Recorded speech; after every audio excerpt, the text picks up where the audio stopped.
میرا کوئی والی وارث نہیں، بہت دور کے ایک عزیز کے پاس رہتی ہوں۔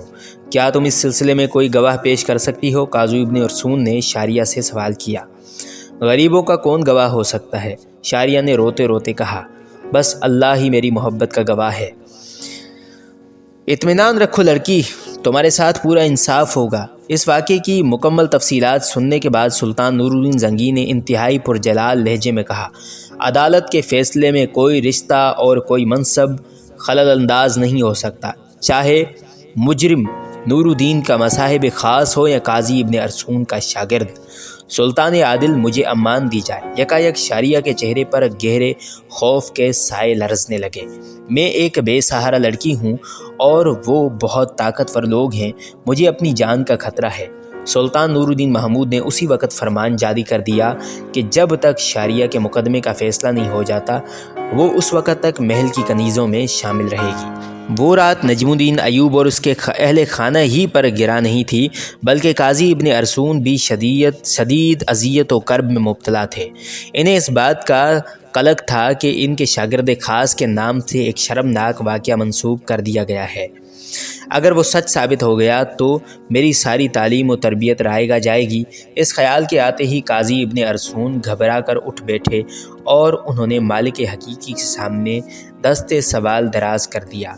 اے تمام جہانوں کے پالنے والے، میرے یوسف کی دستگیری کر، اس کی مشکل کشائی فرما اور مجھ ناچیز کو اہل شہر کے سامنے شرمندہ ہونے سے بچا دے۔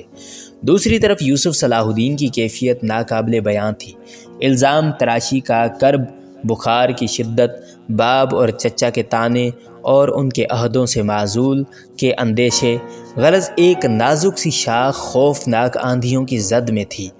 اپنی اس بے بسی پر یوسف صلاح الدین ایوبی کی آنکھیں بھیگ گئیں اور وہ اپنے مالک کے حقیقی کو پکارتا رہا، یہاں تک کہ فجر کی اذان سنائی دینے لگی۔ سارے عالم میں اللہ کی کبریائی بیان ہو رہی تھی۔ یوسف صلاح الدین اسی بخار کی حالت میں اٹھا اور وضو کر کے نماز کے لیے کھڑا ہو گیا۔ سورج طلوع ہوا۔ وہ دن اہل شام کے لیے بڑا ہی عجیب دن تھا۔ ایک طرف ایک بے سہارا لڑکی تھی اور دوسری طرف سلطان نور الدین محمود زنگی کا مصاحب خاص۔ لوگ عدالت عالیہ کا فیصلہ سننے کے لیے مضطرب تھے۔ سلطان کا دربار عمرا اور دیگر سرکاری ملازمین میں سے بھرا ہوا تھا۔ نجم الدین ایوب اور اسد الدین شیر کو اپنی نشستوں پر موجود تھے، مگر ان کے چہرے آنے والی رسوائی کے خوف سے دھواں ہو رہے تھے۔ سلطان نور الدین محمود زنگی اپنے پورے جاہ و جلال کے ساتھ جلوہ افروز تھے۔ تخت کے بائیں جانب قاضی ابن ارسطون کی نشست تھی اور تخت سلطانی کے نیچے یوسف صلاح الدین دست بستہ کھڑا تھا۔ اگرچہ بخار کی شدت سے اس کا چہرہ تمتما رہا تھا، لیکن گھبراہٹ اور پریشانی کے آثار دور دور تک نہ تھے۔ حاضرین دربار کو حیرت تھی کہ ایسی ناسازگار فضا میں بھی یوسف غیر معمولی حد تک پرسکون نظر آ رہا تھا۔ بعض عمراء آپس میں سرگوشیاں کر رہے تھے۔ یوسف مجرم ہے، مگر اس لیے مطمئن ہے کہ باپ اور چچا دربار سلطانی میں رسائی رکھتے ہیں، وہ اسے سلطان کے عتاب اور عدالت کی سزا سے بچا لیں گے۔ ابھی یہ قیاس آرائیاں جاری تھی کہ عدالت عالیہ کے ایک کارکن نے کھڑے ہو کر بآواز بلند یوسف صلاح الدین کے خلاف فرد جرم پڑھ کر سنائی۔ پھر قاضی ابن ارسطون اپنے شاگرد سے مخاطب ہوئے، یوسف، تم اس سلسلے میں اپنی صفائی پیش کرنے کا پورا اختیار رکھتے ہو۔ استاد محترم، جب مدعیہ سے واقف ہی نہیں تو پھر مجھ سے یہ گناہ کس طرح سرزد ہو سکتا ہے؟ بخار کی شدت کے سبب یوسف کے جسم میں ہلکی سی لرزش تھی اور زبان میں بھی۔ حاضرین دربار کی اکثریت نے یوسف کی یہ کیفیت دیکھ کر اندازہ کر لیا کہ وہ بے قصور نہیں ہے اور اس سے یہ جرم سرزد ہو چکا ہے۔ سلطان نور الدین محمود نے یوسف صلاح الدین کی اس کیفیت کو سرسری انداز میں دیکھا اور پھر تخت کے بائیں جانب کھڑے درباری محافظ کو مخاطب کرتے ہوئے کہا، مدعیہ کو عدالت کے روبرو پیش کیا جائے۔ تھوڑی ہی دیر بعد دو محافظ شاریہ کو لے کر دربار میں داخل ہوئے۔ شاریہ اس وقت ایک سفید چادر میں اس طرح لپٹی ہوئی تھی کہ حاضرین دربار کو صرف اس کی آنکھیں نظر آ رہی تھی۔ شاریہ آہستہ آہستہ چلتی ہوئی تخت کے قریب آئی اور سر جھکا کر کھڑی ہو گئی۔ لڑکی، تمہارے دعوے اور یوسف کے بیان میں ذرہ برابر بھی مطابقت نہیں ہے۔ یکایک دربار سلطانی میں قاضی ابن ارسطون کی باوقار آواز گونجی، وہ تمہیں جانتا تک نہیں، پھر اس سنگین جرم کا مرتکب کیسے ہو سکتا ہے؟ قاضی ابن ارسون کی آواز سن کر شاریہ نے چادر میں لپٹا ہوا اپنا چہرہ بے نقاب کر دیا۔ اس کی آنکھوں سے آنسو بہہ رہے تھے مگر نظریں جھکی ہوئی تھیں۔ یوسف صلاح الدین ایوبی نے بڑی بے نیازی کے ساتھ شاریہ کے دلکش جسم پر گہری نظر دوڑائی اور نظر ڈالنے کے بعد بڑے پر اعتماد لہجے میں سلطان نور الدین محمود سے مخاطب ہوا۔ سلطان عادل، میری آنکھیں دھوکہ نہیں کھا سکتی۔ یقیناً میں اس نامحرم لڑکی کو پہلی بار دیکھنے کا گناہگار ہوا ہوں، اس سے زیادہ کچھ نہیں۔ باقی سب بہتان ہے۔